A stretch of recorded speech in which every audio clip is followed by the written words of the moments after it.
ಎಲ್ಲರಿಗೂ ನಮಸ್ಕಾರ. ಇವತ್ತು ಅಕ್ಕಿ ಹಿಟ್ಟಿಂದ ತಾಳಿಪಟ್ಟು ಹೇಗೆ ಮಾಡೋದು ಅಂತ ನೋಡೋಣ. ಮೊದಲು ಚಟ್ನಿಗೆ ನಾನು ಹಸಿಮೆಣಸಿನ್ಕಾಯಿ ಶೇಂಗಾನ ಹುರ್ಕೊಳ್ತಾ ಇದ್ದೀನಿ.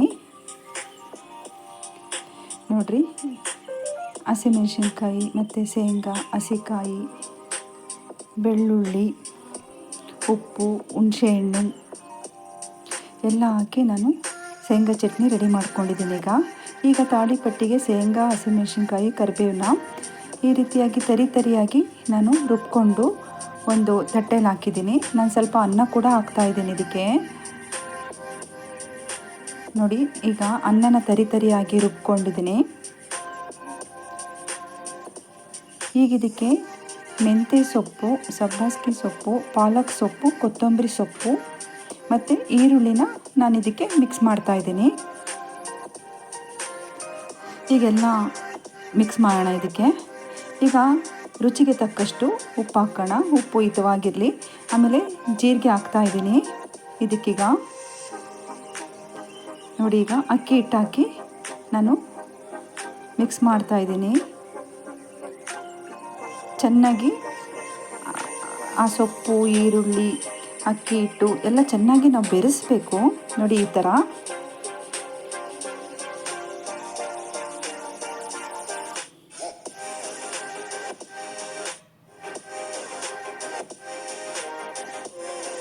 ನೋಡಿ, ಈಗ ನಾನು ಚೆನ್ನಾಗಿ ಮಿಕ್ಸ್ ಮಾಡ್ತಾ ಇದ್ದೀನಿ.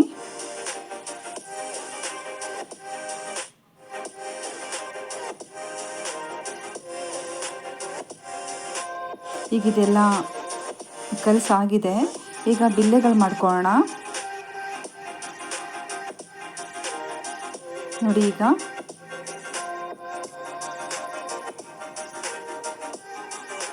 ರೆಡಿ ಆಗ್ತಾ ಇದೆ ಇದು. ನೀವು ಅಕ್ಕಿ ಹಿಟ್ಟಿಲ್ಲ ಅಂದರೆ ಇದಕ್ಕೆ ರಾಗಿ ಹಿಟ್ಟು ಕೂಡ ಹಾಕಿ ಮಾಡ್ಕೋಬೋದು, ತುಂಬ ಚೆನ್ನಾಗಿರುತ್ತೆ. ಇದಕ್ಕೆ ಮೊಸರು ಬಜ್ಜಿ ಮಾಡಿಕೊಂಡು ಚೆನ್ನಾಗಿರುತ್ತೆ. ಶೇಂಗಾ ಚಟ್ನಿ, ಕಾಯಿ ಚಟ್ನಿ ಜೊತೆ ಕೂಡ ಅಕ್ಕಿ ರೊಟ್ಟಿ ಚೆನ್ನಾಗಿರುತ್ತೆ. ನೋಡಿರಿ, ಈಗ ನಾನು ತಡ್ತಾ ಇದ್ದೀನಿ ಈ ಥರ. ಇದು ಕೈಯಲ್ಲೂ ತಟ್ಬೋದು, ಇಲ್ಲ ಲತುಡಿಯಲ್ಲಿ ಕೂಡ ಉಚ್ಕೋಬೋದು ಇದನ್ನು.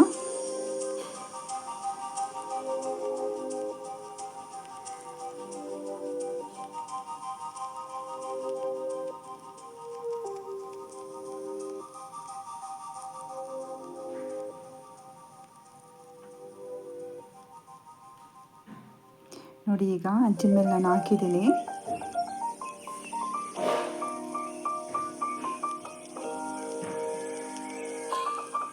ಇದು ಬಿಸಿ ಬಿಸಿಯಾಗಿರುವಾಗಲೇ ತಿನ್ನಬೇಕು, ತುಂಬ ರುಚಿಯಾಗಿರುತ್ತೆ.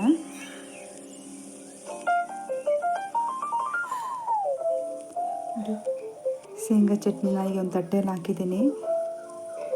ನೋಡಿ, ಈಗ ಅಕ್ಕಿ ರೊಟ್ಟಿ ರೆಡಿ ಆಯಿತು. ಮಸಾಲೆ ಅಕ್ಕಿ ರೊಟ್ಟಿನೂ ಅಂತಾರೆ, ತಾಳಿಪಟ್ಟು ಅಂತಾರೆ ಇದಕ್ಕೆ.